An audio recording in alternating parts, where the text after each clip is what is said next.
Welcome to another episode of Freedom on Fire. I'm your host, Robert BOBTV Brown. Now, as you know, I did exit out the Democratic Party. Well, actually, I wasn't involved with the Democratic Party. I've been an independent for quite a while. You're looking at a person who was a Republican, who voted for George Bush the first year. Second year, I voted for George Bush like a dummy. I was younger. And I was a Republican. I was one of them black Republicans on Key and Peele with the khaki pants and the leather jacket. I just didn't have the white wife. But I had a light-skinned wife, so cute, short, sexy. I got to give them, the Democrats, their prop. They know they got a steep hill to climb. I'm here to let you know that even once we get to that hill, if we find Tom Perez at the top of it, people are going to jump off the hill. Now, recently, they had the Unity Commission this weekend, and they did some tremendous reforms to the Democratic Party. Do I think it go as far as I would want them to go? No, not at all. But I'm not in the party no more. I may vote for a candidate or here too as a result of it, but I'm not in the department, that party. I'm an independent that leans mostly Democrat, but once in a blue moon, vote Republican. So I'm going to read you something from the Huffington Post, the Huff Post. It said the DNC Unity Commission agrees on a slate of historic reforms. Now, Tom Perez went on TV to act like he's going to take some credit for this, but he can't take no credit for this. He's actually trying to take credit for him being the DNC chair for the slate of wins that they had during the last election, not knowing that those slate of wins did not get no help from the Democratic Party. These were Democratic socialists. They won by the help and hand of the people. They did not want to reform these people at all. They did not want to finance it. They did not want to push them. They didn't want to do anything for these people. None whatsoever. The Democratic Party was about to crap on progressives again. But the progressives ran anyway and beat out the Democratic picks and won their seats in this last election without the DNC help. And you could do it again, progressives. You do not need the DNC money, and you don't need the DNC help. You can do it again. If you want to get money from the Justice Democrat, if they want to support you, them to give you money. You don't have to join the Justice Democrat. You don't have to be labeled a Democrat. Label yourself as a progressive.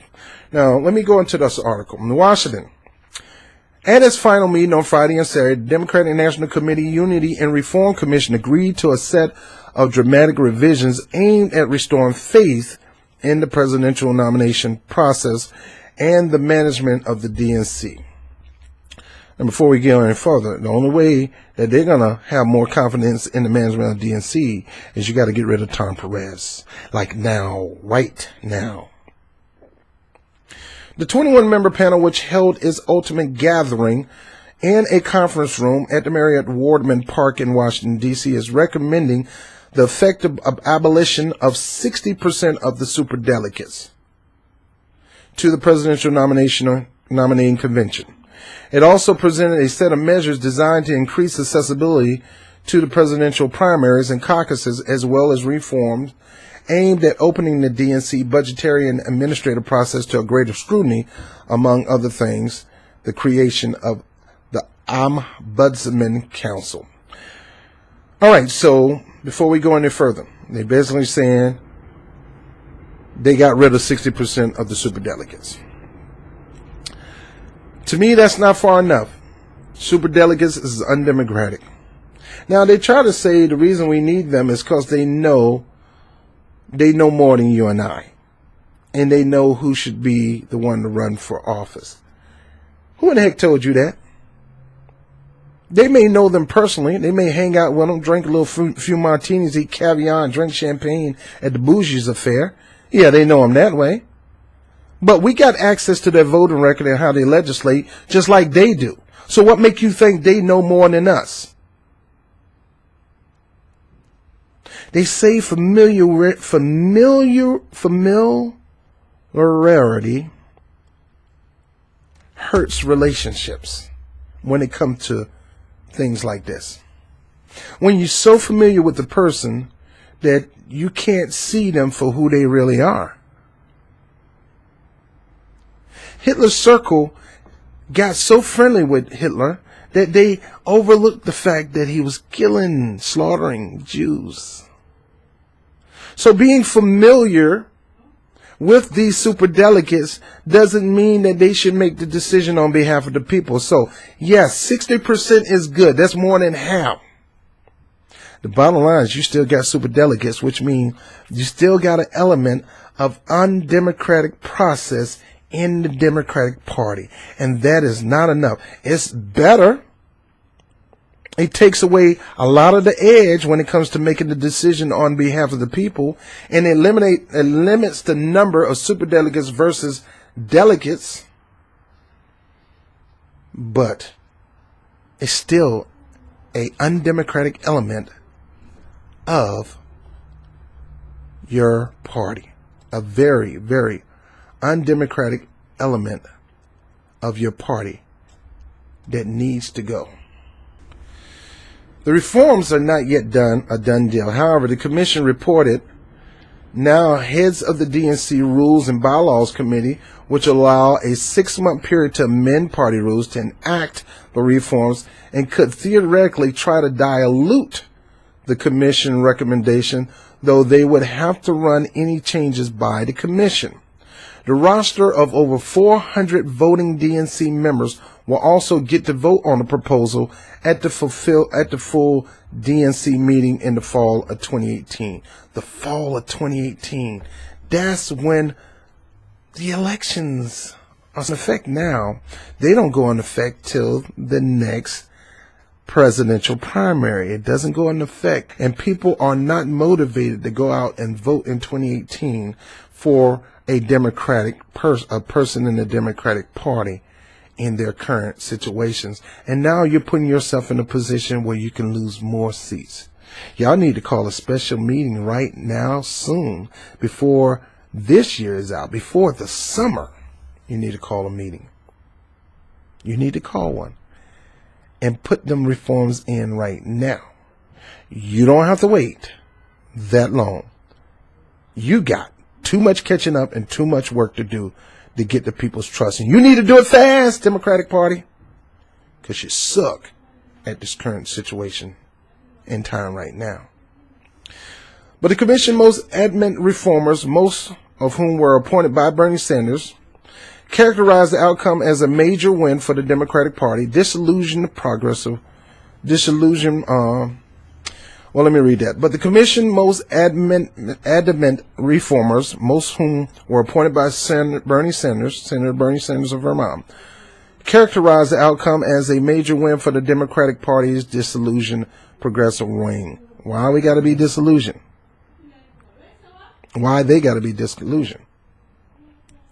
The acceptance of Sanders' surrogate was essentially to the commission's success.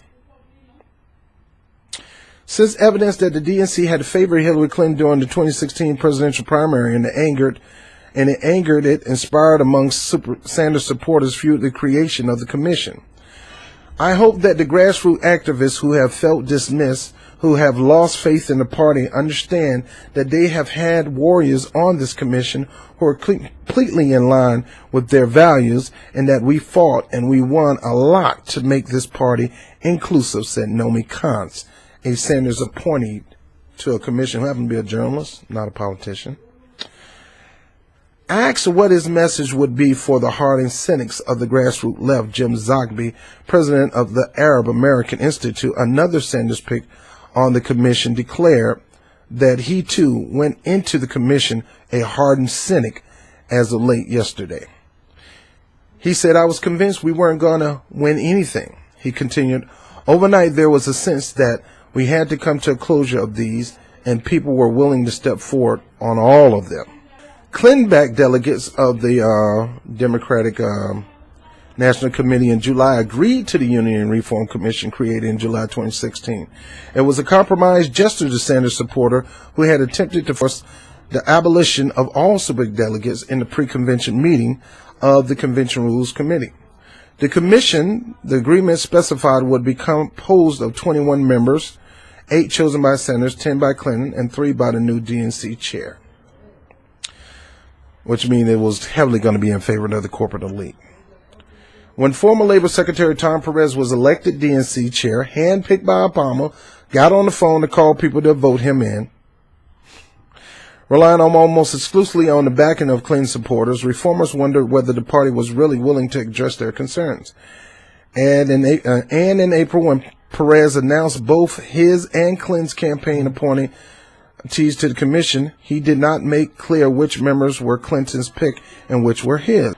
When former Labor Secretary Tom Perez was elected DNC, handpicked by Obama, phone call by Obama to get him in the office, personal favors, what's going to come after that? Get a chance to meet me, and you'll get a chance to take a picture with me and get a fresh copy of my book if you vote for Tom Perez. And Tom Perez won over Keith Ellison. He did not make clear which members were Clinton's pick and which were his, fueling some people's skepticism of the commission's makeup. In other words, I ain't going to tell you who's Clinton. I'm not going to tell you.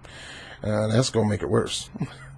But Sanders' appointees, which included nationally recognized loyalists like Our Revolution President Nina Turner, used their, I like the way they say nationally recognized loyalists, used their public, let me tell you something, Nina Turner is her own person. If Bernie do some mess up, she'll get on him too, so ain't no loyalist. Nina Turner used their public platform to punch above their numerical weight and keep grassroots pressure on the panel to enact major changes. And in early November, former interim DNC chair Donna Brazile rocked the political world with a tell-all book about her brief tenure as party leader that revealed the degree to which the cash-strapped DNC has allowed itself to be co-opted.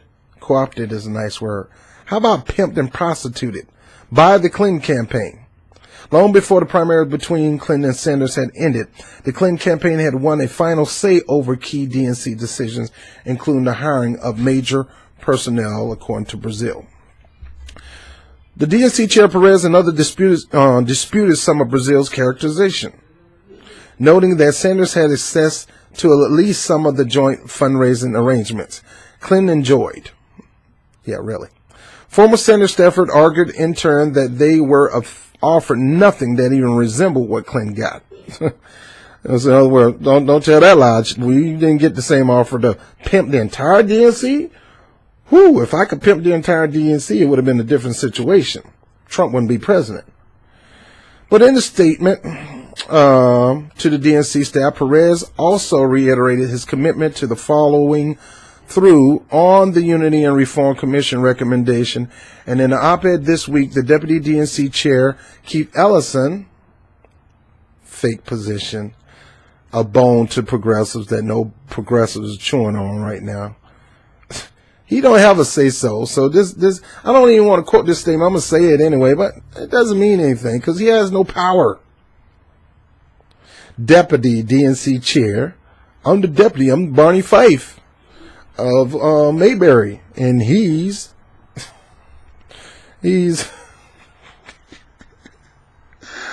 Andy Griffin. Keith Ellison, a Minnesota congressman and Sanders acolyte, I like the way they say this, a Sanders acolyte, who narrowly lost to Perez in a close race for the chairmanship. Perez went further, promising additional reforms like a transparent presidential primary debate schedule. Donna Brazile's leadership and her bravery in coming forward with a lot of the problems that people just wanted to gloss over that definitely paved the way for reform, said Janet Cleave, Nebraska Democratic Party chairman and Sanders appointee to the commission. I also think Secretary Clinton and Senator Sanders both spoke to their sides and said move forward. If the Unity and Reform Commission recommendations are adopted by the DNC, as they are widely expected to be, the party's presidential nomination process will be significantly different in 2020. But what about 2018? That's what I'm saying. The most identifiable charge for ordinary watchers is likely to be the scaled back role of superdelegates. Superdelegates are Democratic elected officials and insiders, including DNC members who are unpledged, meaning they're free to vote for a presidential candidate regardless of who primary and caucus voters in the state choose. There is no equivalent to superdelegates in the Republican Party, though critics claim that party incumbents have their own undemocratic ways of exercising influence over the presidential nomination process. I didn't see it when it came to Trump. Sanders backed lamented from the start of the 2016 primary that the decision of hundreds of superdelegates to endorse Clinton before Sanders had even entered the race had unfairly jaded the contest outcome. WikiLeaks' publication of hacked emails by the DNC staffer in June 26 appeared to validate Sanders' partisan view that the DNC had at least favored Clinton.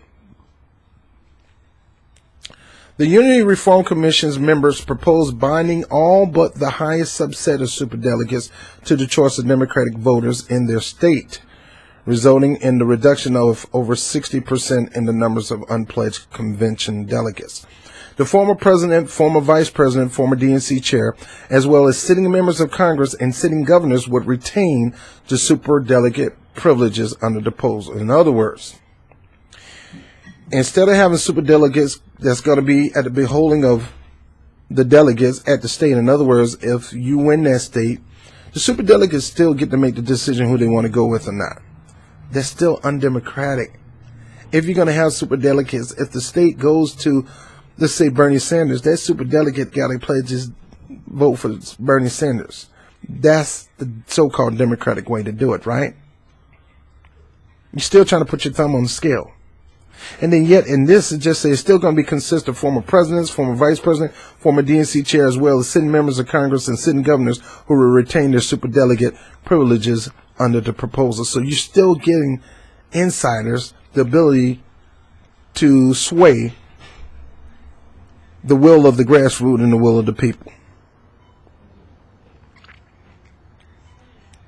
In a bid to increase participation in the presidential nomination process and welcome independence, the commission imposed a slew of new requirements on state parties that hold caucuses. Caucus party administer process that involve multiple ballots and a much larger time commitment typically draw a much smaller crowd than primaries. The commission proposal would require state parties to allow voters to register for the first time or switch party affiliations on the same day of the caucus and submit absentee ballots by mail, as well as ensure the use of written ballots to confirm the accuracy of the results. Now, getting rid of 60% superdelegates is better than not getting rid of them. But if you really want to be free and democratic, you need to get rid of all of them. Number two, I don't think you should have any kind of ability to say, well, if you want to vote for our candidate, you got to join our party.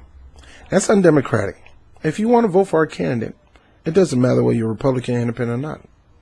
Go ahead and vote for him. Go ahead. We welcome that. No, you want to say, you got to dot this I and cross this T and become a Democrat to vote for a Democrat. Why? So you can get my information? So you can say how many Democrats you have to join your party? No, I like my independence. You know what I normally do? I normally vote. After I vote, I sign out. People, you trying to convince people to join your party to vote for your candidate is going to continue to hurt you. Not only does the superdelegates thing's going to continue to hurt you, but you forcing somebody to vote. I don't care even if it's the same day. The same day is great. It's great. But if you got to tell me I got to join your party and vote for one of your candidates, that's not good. But hey, you know me. The same day is great. I give you props for that. I can same day register and vote at the same time. I don't know about the mail-in ballots. Sometimes they get lost in the mail and you can't track that. All right. Although it was not singled out No, let me go back up. The DNC has less authority, and the commission proposal would require state parties to allow voters to register for the first time or switch party affiliations on the same day of the caucus and submit absentee ballots by mail, as well as ensure the use of written ballots to confirm the accuracy of the results. That's good. Written ballots, great. Absentee ballots, great. Mailing, because it might get lost in the mail. Same day registration, same day party affiliation switch is better than nothing. It's better than no way. I give it to you. But still, you're forcing somebody to join your party, and nobody wants to be labeled a Democrat. Most people don't. Independents, who are the majority, don't want to have to join something to. I mean, you're voting. You're making it hard for you to gain the independence. You're making it so hard. A lot of them are not going to sign up to become a Democratic, and you're going to lose votes. And that is not good. You need to rethink that proposal. Although the DNC has less authority over primaries, which are ran by state governments, but the commission has issued a recommendation that presidential primaries adhere to the same new criteria and hold out the possibility of penalties for state Democratic parties that do not do everything in their power to adopt those changes. Although it was not signed out explicitly, the case of New York, which is one of 11 states with closed primaries, my state, weighed heavily on the minds of reformers on the commission. The state requires voters to not register with the Democratic Party to switch affiliation some 6 months before the party primary. That's me. In order to change over, you had to do it 6 months ago. That's a thumb on the scale. In this situation, you'll be able to register on the day of voting, which is usually 6 months later, way in April. So it allows you to, and they need to be that way with every state, that you can register that same day and vote that same day. I just hate that they're going to make you register as a Democratic. That's going to cause people to not want to vote when they normally would vote. They would vote for you if you didn't tell them they have to register as a Democrat to vote for your candidate. They will vote for your candidate if you say, you don't have to register to become a Democratic, but if you want to feel free to vote for a Democratic, vote, fine, go in and vote for it. That may lead them later on to join the Democratic Party if you make these major reforms and if you submit and cater toward the people. But you're going to lose people. Some people, maybe 2 out of 5, will sign up as a Democrat to vote for a Democratic, but the other 3 is going to say, nah, ain't no way. I'm going to become a Democratic. I want to vote for your candidate, but if you ask me to become a Democratic in order to do it, no, I like my independence. And right now, you're stopping me from voting for this person. So I'm just letting you know, you're not going to use me for a vote. I'll go ahead and vote for the other party. Why would you do that? Anyway, although it was not singled out explicitly, the case of New York, which was one of the 11 states with closed primaries, weighed heavily on the mind of the reformers of the commission. The state requires voters not registered with the Democratic Party to switch affiliation some 6 months before the party primary and register for the first time as a Democrat nearly a month beforehand. The strict requirements argued, protect incumbents and other establishment political figures at the expense of insurgents like Sanders, who excite independence. So this was done by strategy. Why? To keep out the grassroots, as Debbie Wasserman Schultz would say. Now, Noam Khan said, we fought and we won a lot to make this party exclusive. All right, so I guess we're going to go into a little more detail and then we're done. The Unity and Reform Commission, which formally met on 5 occasions, was not without its turbulent memories. A key stitching point in the final meeting was how far the commission should go in recommending new accountability mechanisms for the party budget, including joint fundraising agreements and contracts with outside vendors and consultants. Progressive commissioners viewed greater budget transparencies as essential, not merely because of what occurred during the 2016 primary, but because of years of fiscal opacity that skeptics argued led to disproportionate funds going to a handful of consulting firms and other expensive contractors. Zogby, who has been a voting DNC member for over a decade, was fond of reminding people that he had never once seen the DNC budget. On Friday, moderate members of the commission signaled that they would vote down a proposal to create a ombudsman council to serve as a kind of inspector general and complaint board for the DNC, as well as provisions empowering the DNC Budget and Finance Committee to exercise greater oversight over financial decisions. They worried about depriving DNC staff of discretion over professional decisions and argued that members of the Budget and Finance Committee needed to have appropriate financial expertise. And the key flashpoint that went viral in progressive circles, Naomi Kantz went on an impassioned rant against those who would stand in the way of a greater budget transparency. We spent $1 billion and lost the easiest presidential race you could possibly imagine, she declared. How are you supposed to rebuild a party if you have no idea where the money was spent? The commission tabled the proposal until Saturday. On Friday evening and into Saturday morning, the commissioners crafted a compromise that ensured the concerns of various sides would be addressed. Various sides would be addressed. Kantz and Zogby both credited Representative Marsha Fudge of Ohio and Maryland Democratic National Committee woman Yvette Lewis, both of whom were Clinton appointees, for helping bridge the divide. The final recommendation, the commission's proposed 7-member ombudsman council that included the elected chairs of DNC 4 regional caucuses. The Budget and Finance Committee would also include elected DNC members, and all of its members would have to disclose their potential conflict of interest. Any expenditure over $100,000 a year to outside vendors or consultant will require committee approval.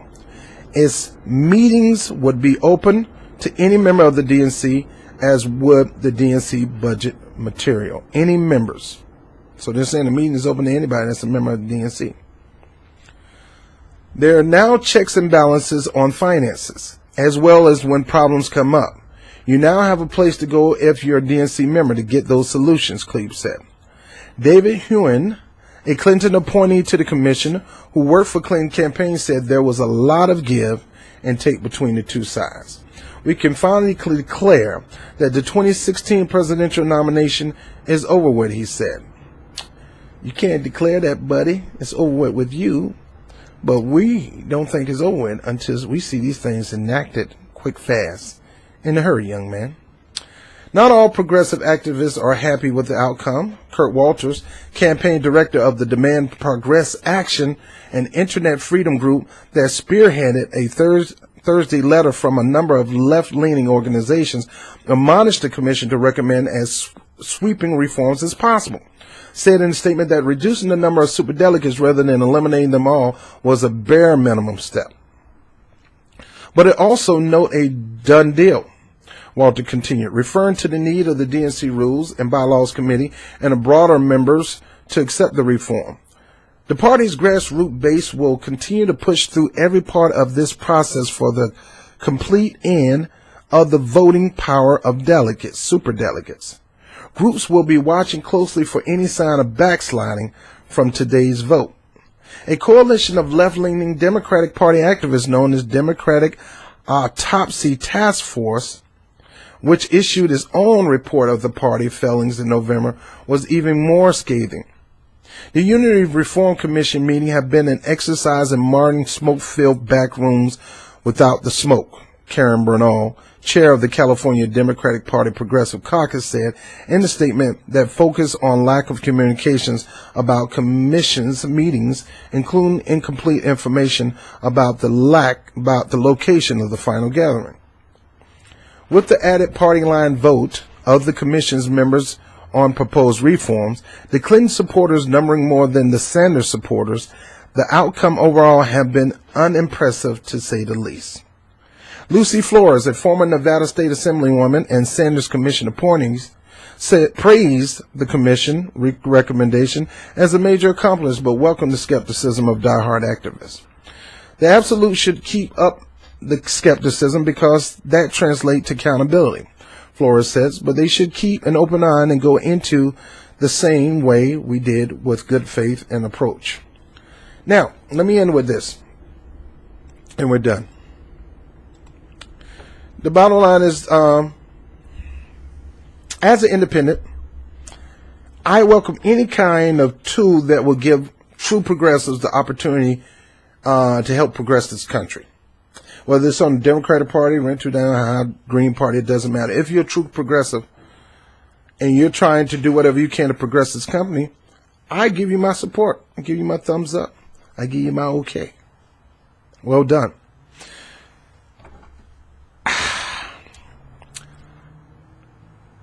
The Unity Commission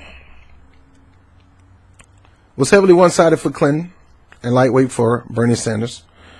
But a lot of them have the mindset of Bernie Sanders that this is all designed to help build the Democratic Party or rebuild them. Are you building him into the old Steve Austin, or are you building them into the $6 million man? Are you building this party where it's leaner, stronger, faster? Are you building it? Because I don't hear no dun dun dun dun dun dun dun dun dun dun dun. I don't hear that. I don't hear this commission turn the Democratic Party into a bionic party. I don't hear that. All the superdelegate process should have been eliminated. I would rather the superdelegate process be eliminated and still keep the registration. I would want same-day registration. Matter of fact, there was two things that I was looking to come out of this that were really made significant change and made our democracy robust. Two things. Getting rid of superdelegates, which is undemocratic, and open primaries everywhere. If you would have did those two things, you would be winning in the landslide Democratic Party. If you do those two things and run a populist progressive candidate, no corporatists, none of that. If you eliminate the superdelegates, if you eliminate the registration process and make it an open primary, you would get more independents to join you and help you win. The reason you lost is because of these things. Superdelegates, which you still got 40% on the favor. 40% are still elite, uppity, arrogant, lobbyists, donors, former president, former governors. Those who are not going to listen to the will of the people, but going to be arrogant and cocky and make the decision for the people on their own, just like any other politician. That is going to still cause independents not to want to be a part of you. You still got superdelegates. You still got same-day registration. Same-day registration is a plus, but it still puts you in a position that you're gonna have people walk away from the polls that you don't have to have walk away from the polls. You still got the superdelegates. They don't want to be attached to that. That superdelegates still have the ability to make a decision. It's a higher quality decision than theirs. Let me put it this way.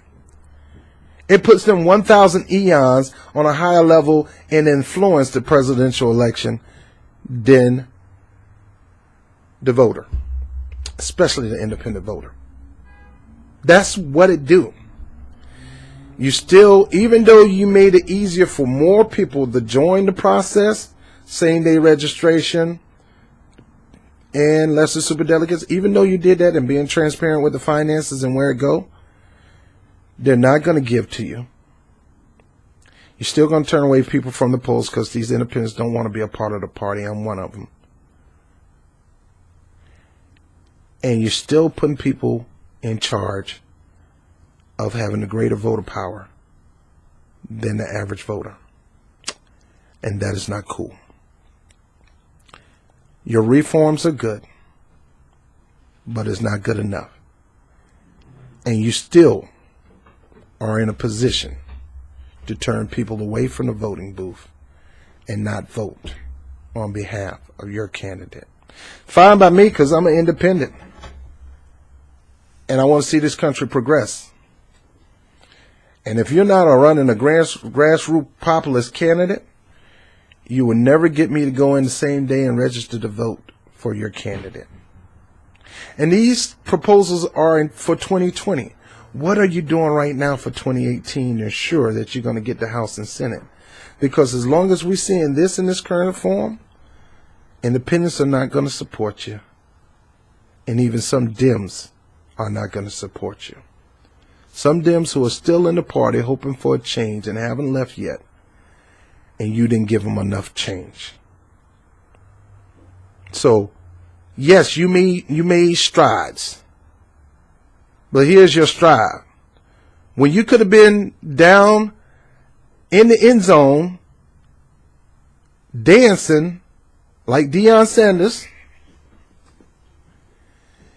you're on a one goal line on the opposite side of the field with these lame changes. Sure, it's a whole lot better than what we had before. Matter of fact, I'll give you a little more credit in that. You're not in the end zone. If you would have got rid of those two, superdelegates completely, open primaries, if you would have enacted those two, you'll be scoring over and over again. But right now, you're on the other side of the field, and I will credit you that you're on the 20-yard line. You still got 70 to go.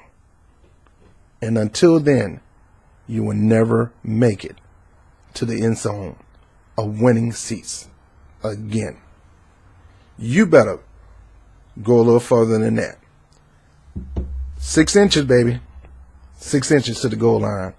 And right now, all you got is 6 inches from the opposite goal line. I'm BOBTV. Peace.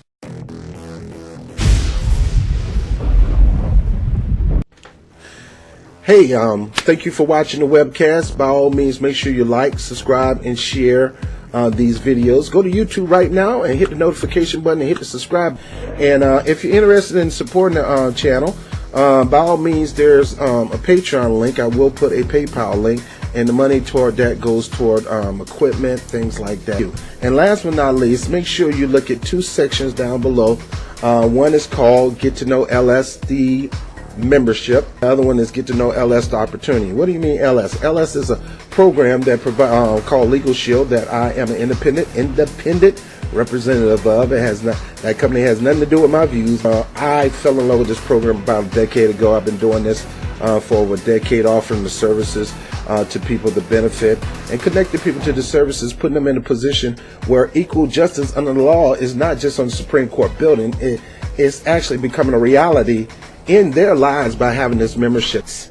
And this, with this organization, not only will you be able to know about your rights in a certain area, but you'll know about how to exert and execute your right with the power of attorney, top-rated attorney, backing you no matter where you go, without worrying about all this money coming out your pocket and things like that. So get to know LS, the member, financially. You can help contribute to this program by becoming a member. Some of the proceeds of being a member of LS goes toward Freedom on Fire and the Rob Report. I'm Robert BOBTV Brown. I thank you for being a huge support to what we do here. I'll talk to you soon. Peace.